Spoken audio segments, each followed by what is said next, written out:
Well, I have hiccups right now, so I'm going to demonstrate the hiccup to get rid of my hiccups.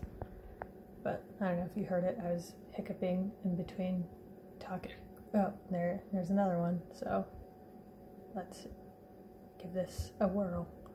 And just make sure that it's set to the right setting, adult versus child. I have it set on adult because sometimes I am an adult, sometimes I don't feel like it, but legally I am.